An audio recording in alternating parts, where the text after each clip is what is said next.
right, well, I'm going to go ahead and get started.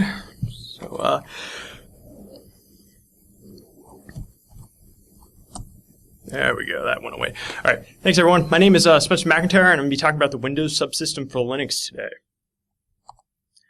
All right, so we're going to go over a little bit about me, and then we're going to go over what the Windows subsystem for Linux is, some of the implementation details of how it works, and then the attacker notes. So with this talk, I really want to take the approach of looking at it from two aspects. I want to provide information that would be useful for people that really want to dive deep into the Windows kernel and want to actually know how is it functioning, people that might be interested in exploit development, things of that nature. I also, on the other hand, wanted to give information that would be useful for pen testers. So that way, if you run across this in an environment, you know a little bit about it, you know the types of information that are applicable to you. So hopefully when it's done, you'll have that knowledge.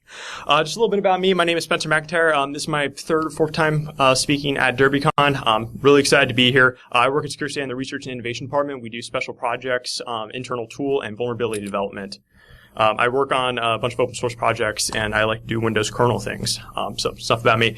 Windows internal, so the subsystem for Linux. So what exactly is it? So it was Microsoft's initiative to allow the native execution of x86 64-bit ELF executables on Windows. So prior to the Windows subsystem for Linux coming out, the only way you could do this would be you'd have to utilize some sort of virtualization technology, and so you'd have to have that layer in between where your ELF executable was running and the Windows kernel. You'd have like Ubuntu or something along those lines. So there's a lot more overhead there, so you have a big performance increase. So the WSL is not virtualization at all, and so because of that, there's a huge performance increase. And what they have claimed is that you get near native execution times of a 64-bit ELF executable as if it were on a full-blown Linux system with comparable hardware capabilities. So the actual functionality is provided by two drivers that we're going to talk a lot more about. There's the LXCORE and the LXSS that are going to be these two drivers that are providing this functionality. So this is Microsoft's diagram. I did not create this diagram, but this was on their blog. So there's credit down there at the very bottom. I didn't make this. But this is how it actually gets started up. So when you actually go and you run bash.exe, that's a portable executable, and that's going to communicate to the LX session manager. It's a service that's running.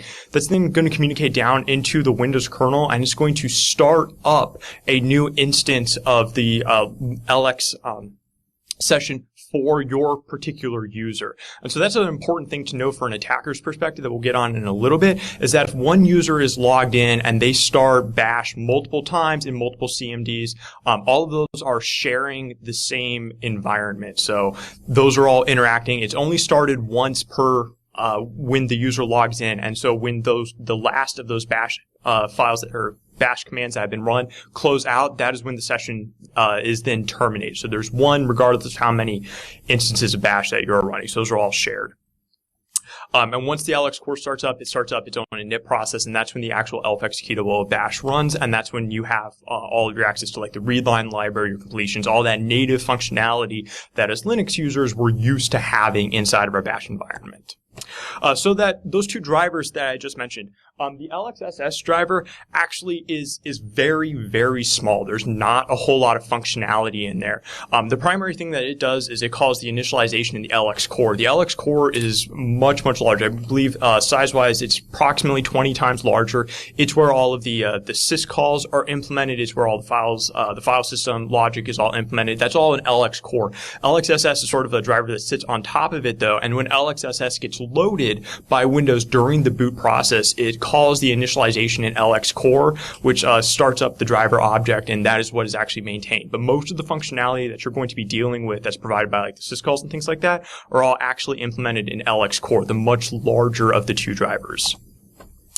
So there's a couple of different ways that Windows is able to provide this functionality to the Windows users to be able to provide this Linux functionality. And a lot of these are via the system calls that are utilized as well as the file system. Sort of in Linux, everything is not everything, but just about everything is accessible via a file. If you want to get kernel information, there's a file you can read out about that. If you want to know like what addresses a process has, there's a file you can read out about that in like the proc file system. as opposed to Windows, in Windows, everything is an object, and those objects are then accessed by the Win32 API that Microsoft has exposed. So it's a pretty different architecture. So we're going to talk about the syscalls that are actually supported by Microsoft to allow these executables to interact with the kernel as well as the file systems. But within the context of each one of the Linux processes that are running, these are not full-blown native Windows processes. These are actually what are referred to as Pico processes.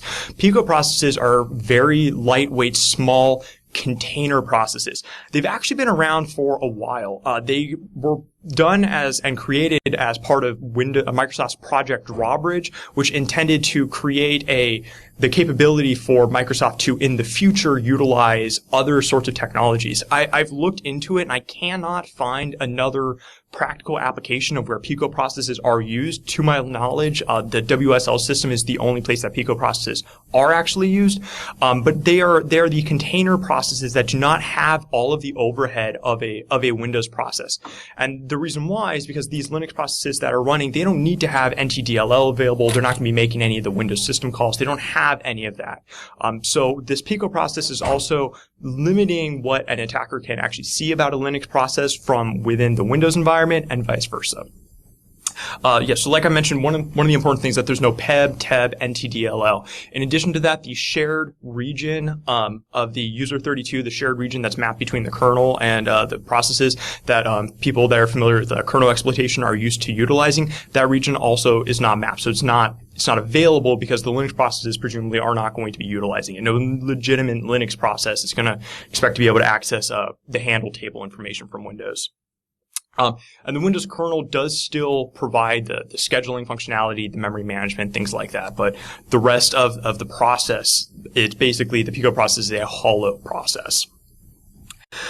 So the Pico processes also get a separate syscall dispatcher. There is an additional syscall dispatcher. There's exactly one that is available on the system. And when that LXSS driver and the LXCORE drivers are loaded, they register themselves as a Pico process syscall dispatcher. So they're a provider, meaning that when the Pico processes are actually started and the transition is made into kernel land because one of those Linux processes is making a system call, Windows knows that this is a Pico process, so it's going to route that system call to the provider that has registered itself as the driver. In this case, it's going to be LXCORE. So these system calls are the primary way by which all the Linux processes are going to be able to interact with the host operating system that is going to be Windows.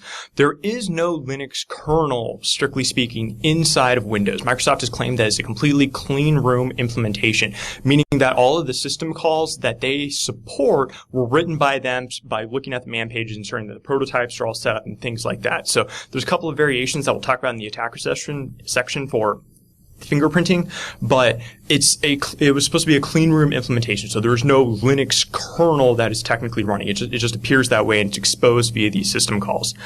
So when I did my analysis, one of the things I wanted to do is I wanted to know what all system calls were actually supported, because this is going to be one of the attack surfaces that someone running inside of the Linux container would have into the Windows environment. So at the time that I did this, on this build 14.385, I compared the kernel that claimed to be running, the version of that kernel, to the number of system calls that were in the Linux kernel source tree for that. There were about 63% coverage of all the syscalls that version of the Linux kernel supported. About 63% were offered by Microsoft and exposed to these binaries. Some of the ones that were missing were actually some of the 32-bit equivalents. I didn't really know this. I'm not much of a Linux kernel guy, but actually the 32-bit equivalents are the newer versions. A lot of some of the older system calls on Linux are 16-bit. Some of the newer 32-bit equivalents are some of the ones that are actually missing. Presumably, Microsoft is still catching up, and they need to support more of these syscalls. So as they continue to work on and improve the WSL, this is probably going to be one of the areas where we're going to see that the gap of that coverage shrink as they start to add in more.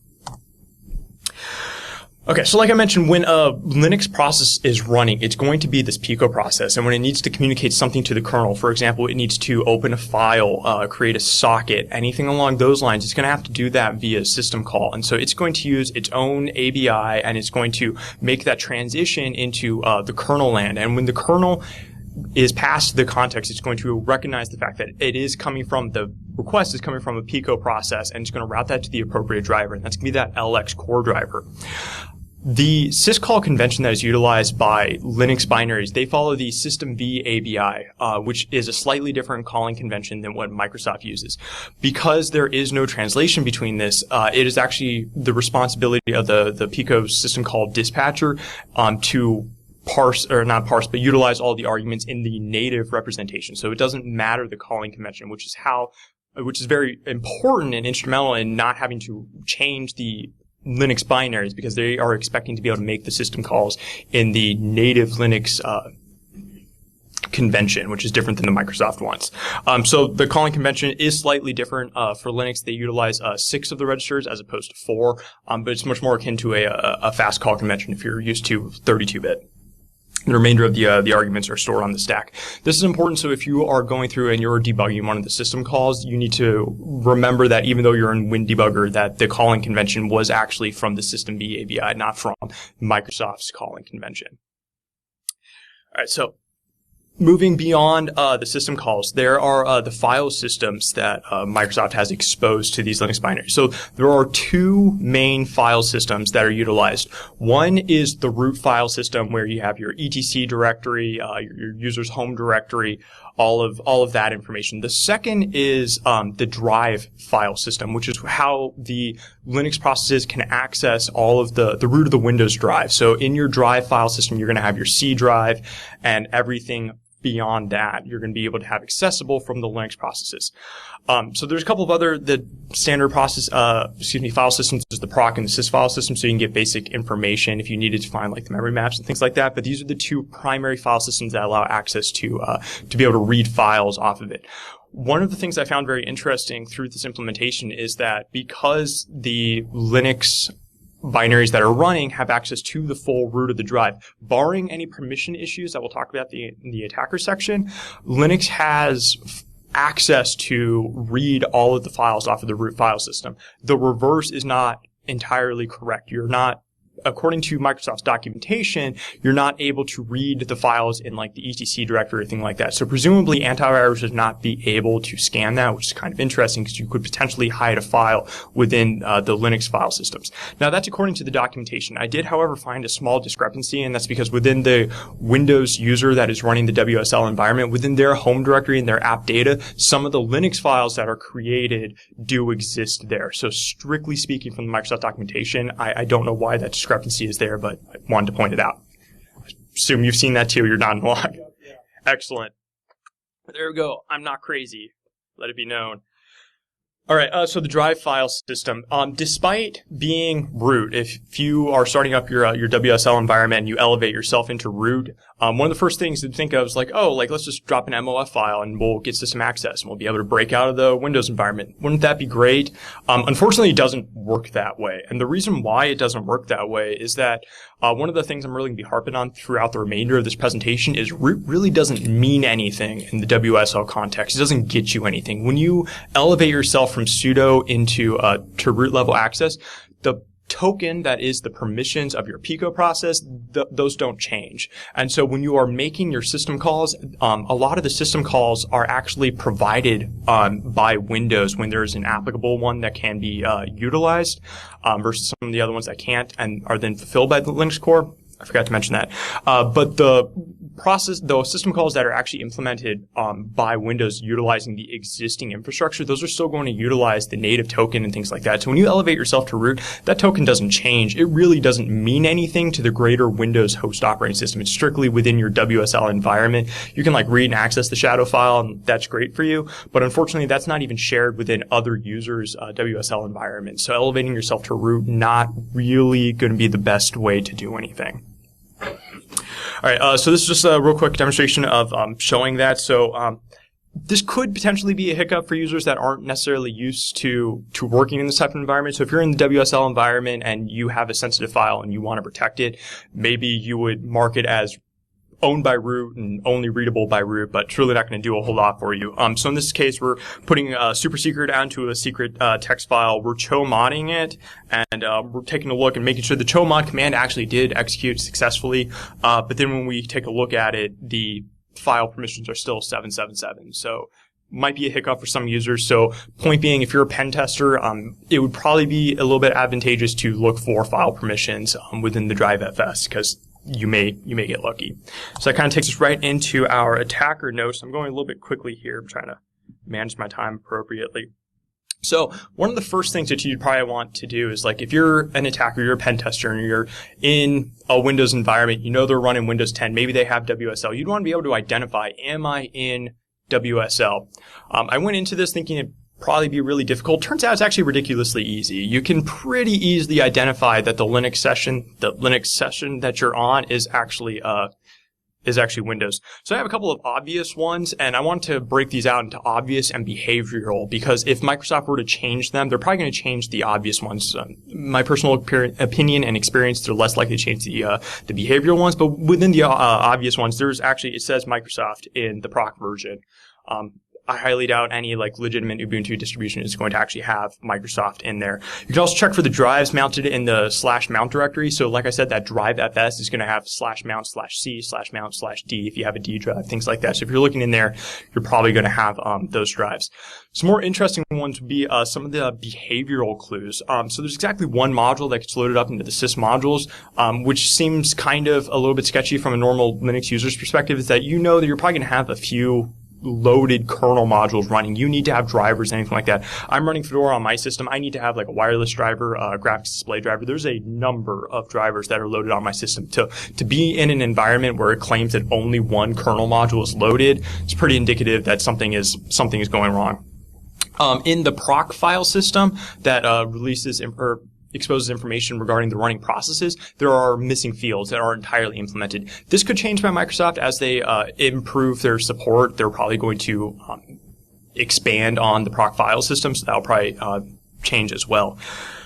Another one that I found very interesting, this last one is actually my favorite. I ran across this while I was testing one of the Metasploit payloads, and that's actually the checks on the mmap system call are actually much more strict. So in that third argument where you're supposed to specify some of the flags, on Linux you can specify any of the flags that are defined, and if you specify additional flags that are undefined, it just ignores them. They don't do anything. On Windows, however, if you specify a flag that is undefined to the mmap system call, it will return an error. So you can have the exact same function with this extra 0x1000 that's an undefined flag, and that'll run successfully on Linux, but on Windows it'll return an error. So that's kind of an interesting behavioral clue, and that's actually because of the implementation that Microsoft used for that system call. So, like I mentioned, I found that while I was looking through some of the Metasploit payloads. So another thing that I assumed a lot of pen testers would be very interested in is, if I'm looking at a WSL environment, what payload options do I have? Which ones of these are going to work? So up here in the right are going to be the payloads that I actually tried and which one of them were successful. So there was the brand new metal payload. I don't know if anybody follows the Metasploit development, but it's a really cool payload that is the future of the Linux interpreter system. That one unfortunately did not work, and the reason why was exactly because of this mmap system call. They may be changing it in the future version, but because Metasploit has a preference towards wanting to keep the shellcode much smaller, it would expand the size out a little bit more to clean up the arguments. So it was just kind of a fluke that was found, but it actually is in that particular stage why that payload was not working. The unstaged shell reverse TCP worked correctly. The x86 interpreter reverse TCP does not. And that's because it's the x86 version. Microsoft, the WSL project is intended to run 64-bit binaries, and because of that, 32-bit ELF executables are not supported. You can't run a 32-bit ELF executable in WSL at this point. On normal full-blown Linux distributions, you can run 32-bit binaries. I could run a x86 interpreter on my Fedora system. Please don't do that, but you could do that. On WSL, it's very much focused on just the 64-bit. And last but not least, my personal favorite, the Python interpreter does work. Fully featured for the most part. Slight caveat to that, but you get your session back. You can interact with it. You can run commands. That's presumably because the installation of Python that's included in the Linux standard base is present in the WSL environment, so you can utilize the Python interpreter. I say that it is mostly supported, and that's because at the time of my testing, I believe this is probably another one of the things that Microsoft is going to eventually change very soon, is the ifconfig command was not entirely supported. You would get errors out of that. And so retrieving IP addresses and things like that, utilizing the functionality that the Python interpreter actually does it by interacting with those files that expose the information through the kernel, that information was not entirely available. So you'll have trouble if you're trying to retrieve the IP address using like the ifconfig command. But most of everything else worked well. You could get a shell, you could upload and download files, believe you can route through it. So all that good stuff.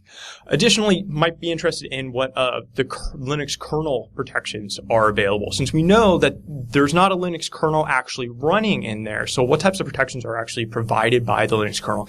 You have things like data execution prevention or DEP. You have ASLR, null page mapping, and things like that.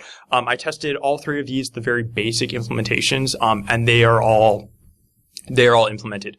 Specifically, when it comes to ASLR, I believe the reason why this one was actually implemented is because the functions necessary to allocate the memory are some of the functions that are already available in the Windows API. So the system call in LXCORE is not fulfilling it itself. It's forwarding those on to the Windows implementation. So all the features and functionality that's actually there is being leveraged. Okay, so cross-process access. So if you are in a Linux process, what can you get from a Windows process, and vice versa? These would be the types of things if you need to break out of the environment. So from a Linux process, you can't access the Windows processes. This is unfortunate because Windows, once again, provides access to those processes as objects that are accessible through the Win32 API that you can't access from the Linux environment. Windows, however, can list Linux processes. So if you load it up in Proc Explorer, you'll see a bunch of Linux processes, your bin bash, your Python, all those things are all listed out as child processes of the init process. The PIDs do not match up. As you would expect, the lower number PIDs are in the Linux environment, so those process identifiers don't match up from what you're seeing in the Windows environment. One of the things that you actually can do is you can access the from Windows, you can access, I think I'm a slide ahead here actually. Yeah, so I covered on all that. I'm going to run behind a little bit. From Windows into Linux, so you can access very minimal amount of information. So Windows allows access to the processes via the Win32 API because they're objects, like I just mentioned. So the way you do that is actually utilizing the open process function, and you pass it in the different arguments that provide the level of access that you need to it. According to the Microsoft documentation, you're not supposed to be able to use the process query limited information. However, when I did it in my testing, I was able to use the process query limited information to get basic information about the Pico process. Because it is a Pico process, though, you cannot do things like open it with the ability to read and write memory. You can't create a thread. You can't do all those things that you could for a normal full Windows managed process. What you can do is you can query limited information, which basically allows you to check the exit code when the process exits, and you can call it with synchronized, meaning that you can wait for that process to exit. So this is slightly interesting because, as us Linux users know, in Linux, the exit codes of processes is actually somewhat important. There's a standard list of exit codes that mean different things. So from the Windows environment, you could find a running process, theoretically wait for it to exit, and extract information out of that for you. So you could get the information out. It's the low 8 bits of the Windows status code it's the second byte that allows you just have to do a bit shift over 8 times, and you can get that, the exit code from the Linux process. All right, like I mentioned, the cross-user access. So if you have multiple users running within the WSL environments, those are specific to each one of the users, so you can't actually access each other's files. The file systems are independent. When I checked this, actually, when one user starts it up, it has to download a large amount of data from Microsoft to have all like the Linux files and everything. And when you go over to another user, despite the fact that one user had already done that, they have to download it all as well. So those file systems are independent. Unfortunately, if you get root level access within one WSL environment, you're not going to be able to extract like the other user shadow file. And that is me time saying that I am up. I think that's just about it. Oh, there's all my closing thoughts. So like I said, root really doesn't mean anything. Some of these nuances are probably going to trip up new users. So I got this really sweet desktop because I signed up for the Windows Insider program in order to be able to test all of this. So cool, NinjaCAD. And Those are all my references. Thank you, everyone.